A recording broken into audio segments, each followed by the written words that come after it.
just blessed me with a beautiful baby.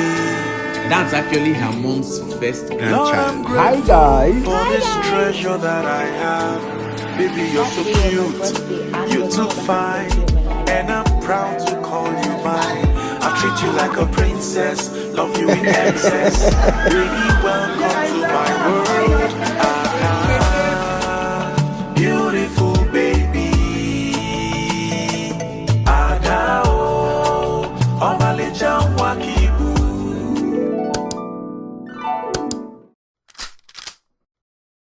Okay, so what happened is this.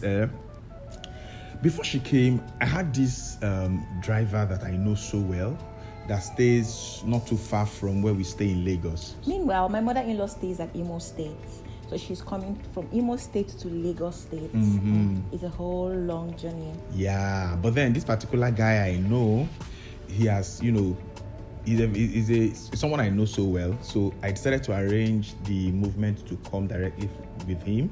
So he brings them somewhere close to the house here in Lagos. So it would be just easy for me to just, pick her and then bring her to the house. That was the arrangement. But then a day before the day she was to come, the guy, disappointed and said, he's not going to be able to, but he's going to hand her over to someone he trusts so well. So no problems. We decided, fine, that's good. Go ahead. Now, the kind of vehicle we put her is the kind of vehicle that comes to Lagos the fastest. We have luxurious bus, we have the 18-seater buses, and then we have Sienna. So we actually deliberately put her in a Sienna bus just to make sure that she's here, she's comfortable, and she gets here as soon as possible. But guess what? The whole story changed. Everything changed. So she got on the vehicle, and then they were on their way coming, and then from time to time I was calling, where are you now? Where have you gotten to? Where are you gotten to?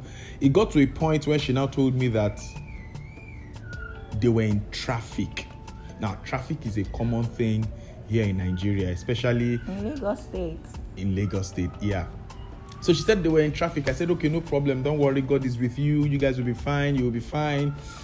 And then I'll call later, and then she will tell me they're still in traffic. We thought the traffic was going to be about an hour at most. Typically. An hour. But then this traffic continued and continued. And there were already at where? Very close. No, not very close, though. Between Bini and Ore. Okay, there was another traffic after that. Yeah. Between Bini and Ore. So there was just so much traffic this particular day. And that was a Friday. Now, that same Friday, I was supposed to be in a vigil. We're supposed to be in a vigil together, but of course, because of baby, she had to stay. I had to go for the vigil. And my mom was around. My mom was around that Friday. Yeah, so. Yeah, the plan was for her mom to welcome her when she comes. Welcome mommy, blah, blah, blah, all those things.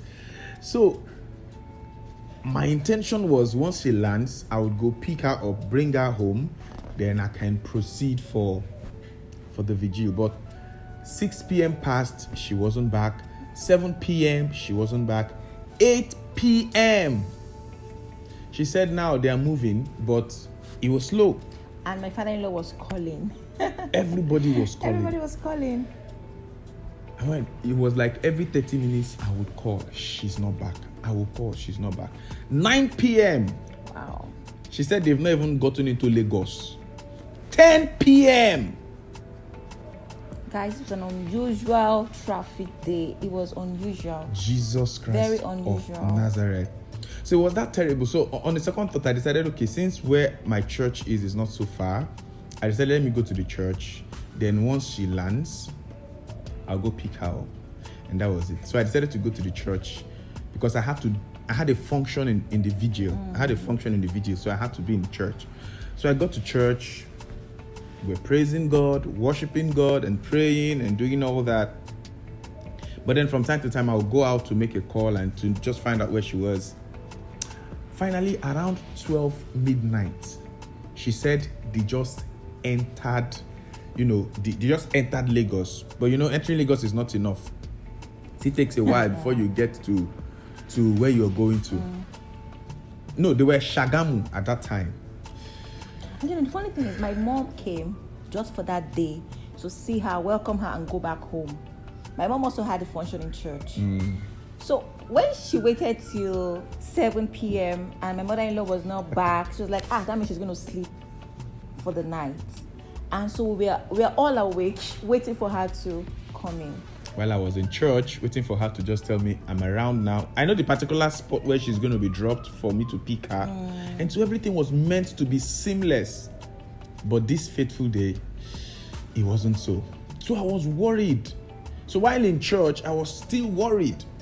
1 a.m., guys, she was still not back.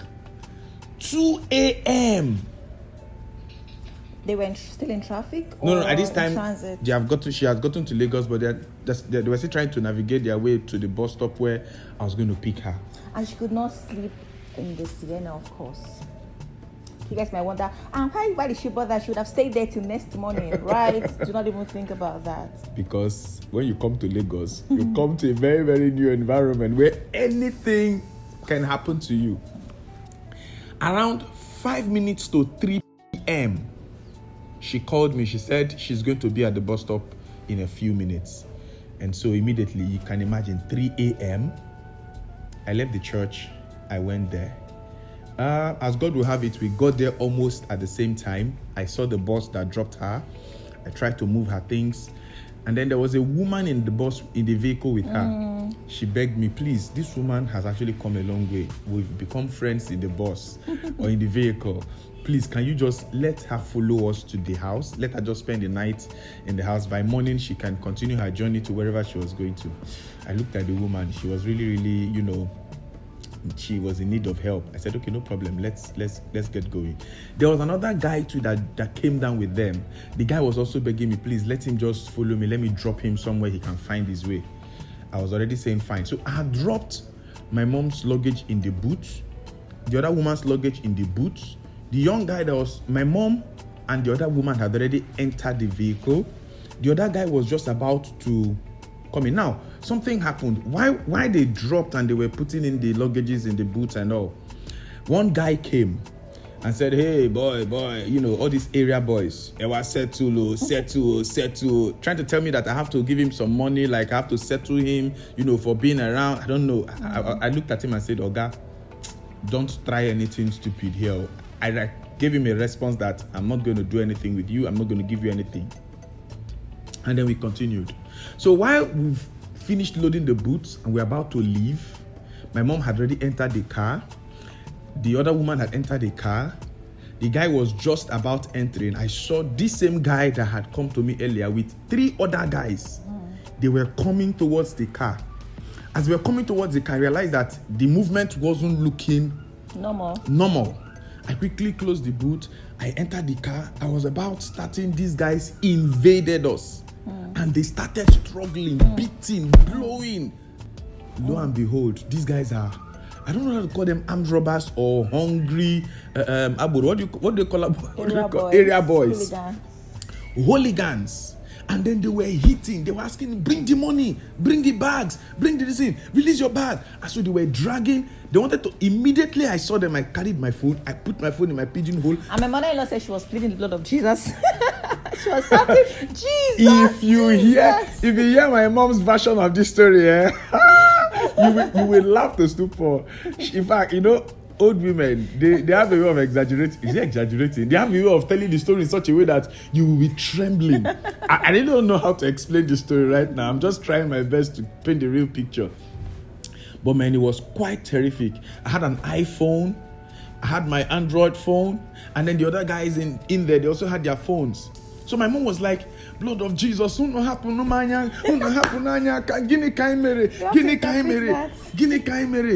just there. And my mom was doing the blood of Jesus. The other one too was doing the blood of Jesus. These guys were trying to pull the door open. Immediately I locked. They were putting their hands through the window. They were trying to pick. At the end of the day, they picked this guy's bag. And then I started the car. And then before I zoomed off, they left. You didn't talk about the fact that you were also giving them, if you try it. My mother-in-law said, I don't know what happened to Jesus. Oh yeah, I forgot me.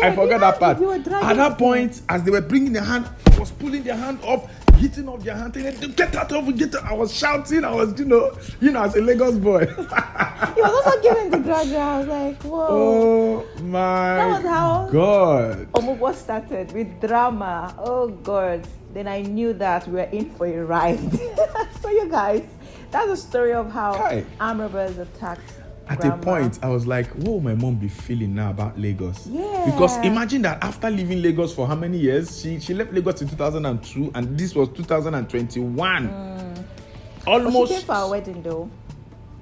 Oh, okay. Yeah. But then after, not experiencing this kind of thing, you just come to Lagos for your Omugwo and then the first thing you're seeing is an armed robbery. She was shaking. She was shaking. But then I know when she came, she was shaking. We give God the praise that we came out of it. My phones were intact. My mom's bags were intact. No the other injury, woman's bag were intact. accident. The guy's bag was intact. No injuries, no accidents. At the end of the day, I asked the guy, so what's in your bag? I hope it's not anything sensation. No, I should not worry. Those guys have taken away liability. It's just a few clothes and his tools. Come. Sorry, daddy and mommy left you to come out. So guys, that was what happened. But we give God all the glory that we're all safe. We're all fine. And that was my mom's welcome to Lagos. Okay guys, thank you so much for listening. That is a story about the beginning of our Omugwo. Keep it locked with us. More still coming on this series about our first Omugwo experience. Yeah. All right guys, bye.